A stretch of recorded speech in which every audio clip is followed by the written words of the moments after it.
I could actually speak on this because I fucked it up. Okay. Pacers winning, crazy. The way they win, crazy. I didn't expect them not to win, though. Honestly, when I see them down by 9 in the back of my mind, I'm just like, okay, this team could win. Like, I'm not going to sit here and be like, nah, they don't have a chance. The way they come back is just evil. It's like they don't care. In every single series, they won the first 2 games at home or at their home. And they've closed it out usually in 5. They win the first 2. They lose the 3rd game. They win the 4th game. Regardless of what happens after that, most of the time, though, they win the game 5. But I don't know what's going to happen with OKC, but them winning game 1 is, like, insane. They had their foot on their necks. Like, I really don't know what's going to happen. I like to think that, Pacers will win next game, but honestly, I wouldn't be surprised if OKC just comes in there sweeping them, just trying to prove a point the way they did it with Denver. I just think they have a different threat on their hands because of how spread out Indiana is. It's not like they need anybody. They have too many players to play with versus Nuggets. Nuggets have they have if they take out Jokic, there goes like a good amount of points, and they can still win, but without Jokic, they're not going to do much. Regardless of the situation, I think Pacers are going crazy. It's just like it's nuts. I'm rooting for them regardless. I think every series they've had, they've proven that it doesn't matter how down you are. And I think also, like 4th, 5th, that you can't count out 4th seeds, 5th seeds, 6th seeds, not 3rd seeds. Because those seeds have to go against each other, and those seeds are like really, it's like you go into the playoffs immediately on like this journey through it where you're just fighting against the best players you possibly could at almost like they're fighting their way in. And, 2nd seed versus, second and 1st seed, they get an easy way in, sort of. They get to go against, the 7th or 8th seed. Unless you're on the West, then it doesn't matter. Like, everybody's damn near the same. The West could have gone either way. I mean, if Denver wasn't 4th seed and they were 2nd or 3rd, they would be in the conference finals, and it probably would have went a little bit different. But they didn't have that luxury. I didn't know that they were going to lose this game, though, but when I seen it on my phone that they were down by 9, I was like, with 3 minutes left to go, I was like, yeah, they might come back. And the way they came back was just, I don't even know, bro. Like, this is demonic or something. But I just see something with, I checked my phone like 10 minutes later after all the timeouts and breaks and shit, and it's 40 seconds left. They're down by 1. I'm like, what? Like, how is this even possible? Then they shoot a game-winning, like Tyree shoots a game-winning shot. Like, I'm like so mind blown. I've been rooting for him since the Bucks, and it's just crazy to see this happen. I already knew they were gonna beat the Bucks, though. Like, I knew they were gonna beat the Bucks. I didn't know they were gonna beat them in 5. I thought it honestly been like 6, but the way they beat them was disrespectful. I think the only thing, though, was Cleveland. Cleveland was the one thing that I was like, Cleveland's gonna be a threat. I thought Cleveland would have been, a bigger threat than the Knicks were. And honestly, I thought Celtics would have been up there with Cleveland. I thought, honestly, Celtics would have been the issue. Cleveland would have been like second to that. Like, Celtics would have been prepared, but they lost. I think these playoffs have proven that it doesn't matter if you have home court advantage or not. I think, honestly, that's the funny part about all of this is that home court advantage doesn't even matter. It's actually sort of messed up, but if you have home court advantage, you're basically a liability. Like, you're getting 2 games most likely taken from you. Like, you're in a position where this motherfucker could win 1 of these or 2 of these games, and now you're like back in their territory. And that's what's been happening with the Pacers. They've won every game 1 and game 2. They haven't won game 2 yet, but if they do, it's just history repeating itself. They just beat them at their home, and then they come back to their house, and they're like, okay, we could chill. They were going to win game 3 against the Knicks, but, I mean, they've had the same pattern. Game 1, game 2, Vicks. Game 3, loss. Game 4, Vic. And then whatever happens after that happens. But I generally don't know what's going to happen with them. They might win, they might not, the series. But them winning game 1 is a big, that's, crazy. And if they win the championship, I honestly will be a lot more happy than OKC. But, I'm actually just rooting for Pacers. The only teams I was rooting for in these playoffs was Pacers and Nuggets. But Nuggets were just because one of these teams where it's just like I see the legacy and I see what it could mean as a kid, like as a player. I sort of respect players more now, more than I used to. I used to not even care about playoffs unless like it was my team. But Pacers is my dad's team. He's from Indiana, and my uncle is in OKC. Lives there for like 10, 12 years. Well, actually, no, he's actually lived there for like 30 or 40. He has a whole kid. He has 2 kids, and they're both 30. Now that I think about it, time goes by pretty fast. It's actually been 10, 12 years since I've been over there with him. Whenever I remember that because KD left. I think that was like 10 years ago.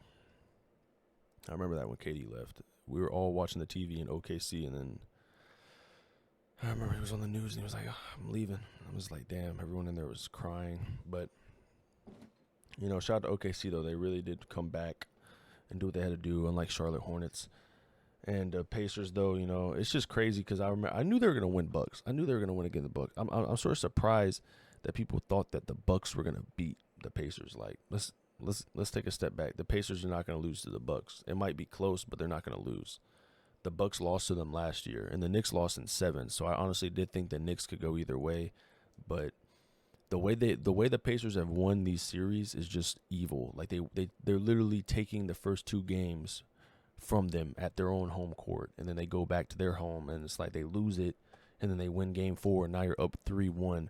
And even though 3-1's not it's not inevitable, they couldn't win. They could win, but historically 3-1 is like a 95% ratio. If you're up 3-1 in the series, there's a 95% chance you're gonna win. So it's like you're gonna win. Like there's no point. You're gonna win. 3-0 is a 100% chance you're gonna win. They might go back to game 7, but I personally just believe like this whole situation, this whole series is just evil. And I mean, I wouldn't be mad if OKC wins because of legacy. Shea just got MVP, so I want to look back at the past and be like, okay, these were legacy teams, dynasty teams, and like these past couple of years, it's like you get a ring. And I think if the Pacers win, that will be the biggest situation of that. Because I honestly, the biggest reason why I didn't want OKC to win this year is because I have this big feeling that they could win for the next 2 years. Like I feel like they'll be back there or the conference finals at the least for the next 2-3 years. Like I just believe that because of the way they are and the way they're young, and I think they have a lot of potential on their hands. I just don't think they would not be in the same position. Like I feel like they could be there like for 3-4 years, and then they might get injured, then be back again. Like I feel like whatever happens with their careers, I feel like this is going to be a dynasty team. I thought the same way about Celtics. And generally speaking, Celtics, even though they won 1 championship, over the past, 7 years, they've been technically, in my opinion, a dynasty team because the ability to go to 2 finals, win 1, and be in the Eastern Conference Finals multiple years. I don't even know how many years they've been in the Eastern Conference Finals, but there's been many years of them being there. It's just like, in my opinion, if you can go to the conference finals like 4 years, 5 years, out of a 5-year span, if you're in the Eastern Conference Finals like 3+ times, and you're in the finals 1 or 2 times, and even if you don't even have a win or you have 1 win, your team should not break apart. Your team is generally a threat. You might have to add things to it, but your team is definitely a contender. Like Minnesota, in my opinion, would be a contender if it wasn't for the fact they went against the injured Warriors team. Because in my opinion, I thought they would have lost to the Warriors. I personally think they would have lost to the Warriors if they weren't injured. Lakers they deserve that win. I think the Lakers was not that, that's a good thing. But, it's just, it all comes back down to, OKC's first seed. They're facing a team that's fought their whole way here. It's like this team is just crazy. And it really reminds me of Dallas Mavericks, honestly. Like it reminds me of like the Mavs in 2010 or 11 or whatever when they went against Miami in their first year. And it's like they're going against OKC in their first finals appearance. And OKC is like this big favorite. Like it's literally like the Miami Heat. They have an MVP on their team. They got 2. Like Jalen Williams is D Wade. Chet is Chris Bosh.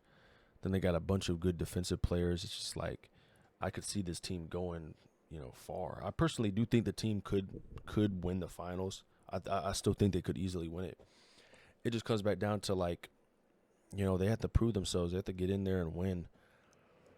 It doesn't matter until the game ends. And with the Pacers, it's literally like that. Like you can't think because you're up 13 or 15 and with 3 minutes left to go that in the fourth quarter you can't think you're gonna win. Like you have to be up by like 30 or 20. You have to consistently carry out that win. Like you have to make sure the lead does not change.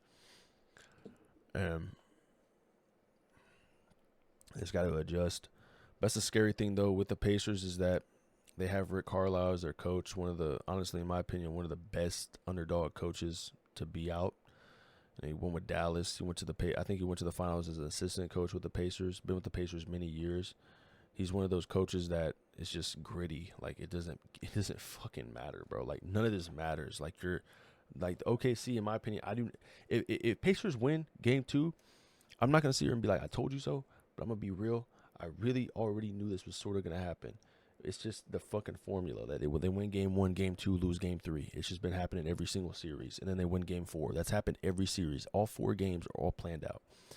But if they do it to OKC, it's gonna be insane because OKC, I mean, this is a 68 win team. I look it up. This is a top 6 team record wise all time.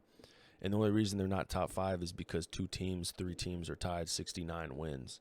They would technically be top 4, I think, or top 5. They'd be like number 4 or 5 teams of all time. In the past 30 years, ever since Jordan, they have the second best record of all time. The second best record of all time, other than the Warriors with 73-9, which says something. That's like a big deal. It's just crazy, bro. But I mean, Pacers, they beat, a 64-18 team in the semis to get here. They didn't have a cakewalk.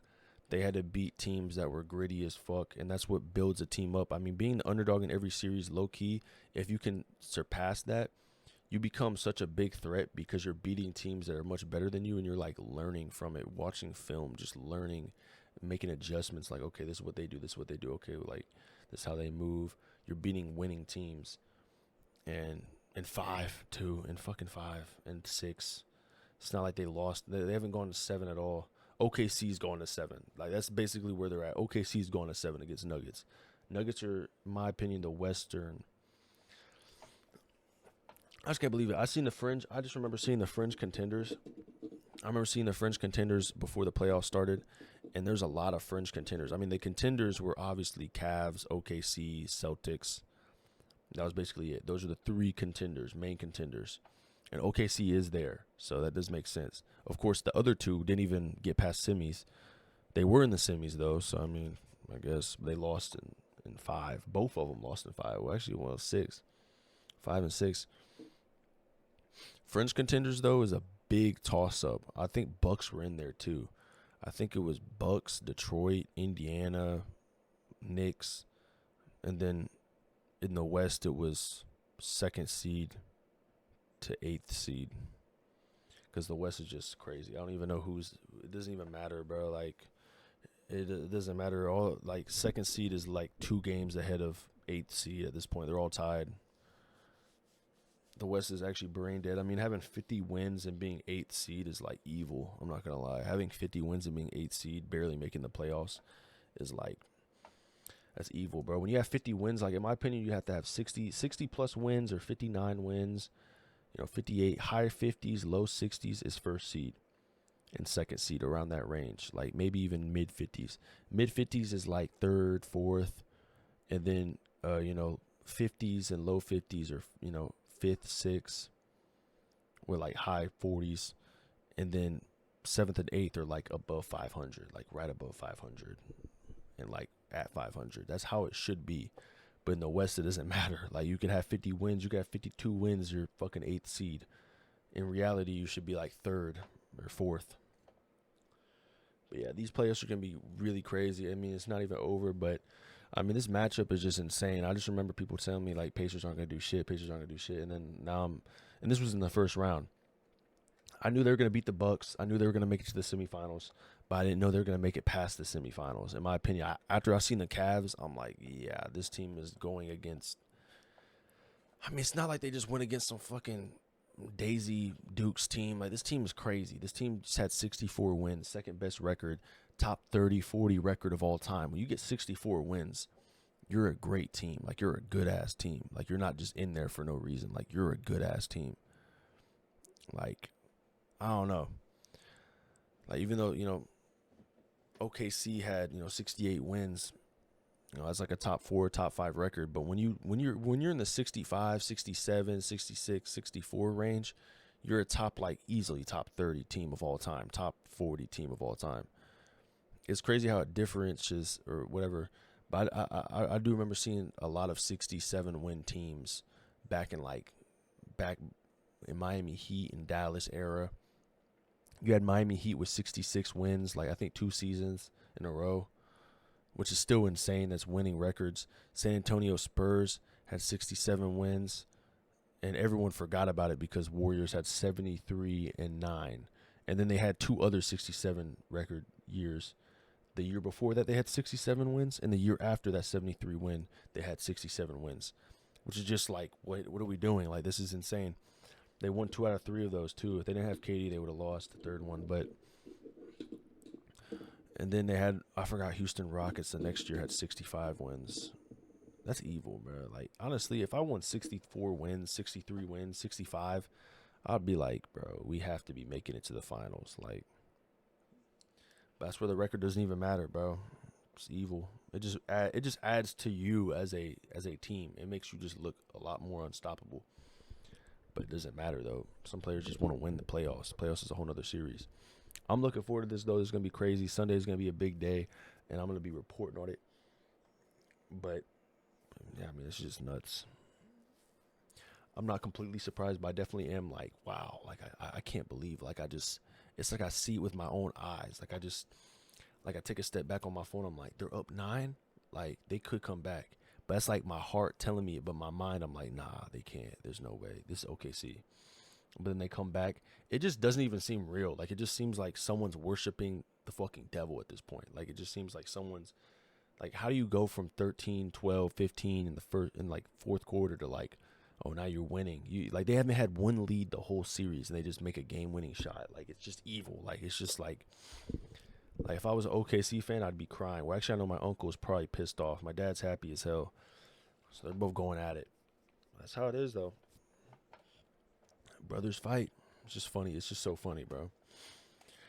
Like, I deadass have no reason not to root for either of them. But I'm rooting for Pacers, though, because, okay, I don't root for the person with 70 wins, 80 wins. Like, I don't root for people with, all these wins. I root for people that have, like, barely any wins, and they're, like, they just slipped in there. But yeah, this is gonna be interesting as hell. I cannot wait till Sunday. I know it's Friday right now, in my time period. So I got 2 more days. I'm gonna see what's going on.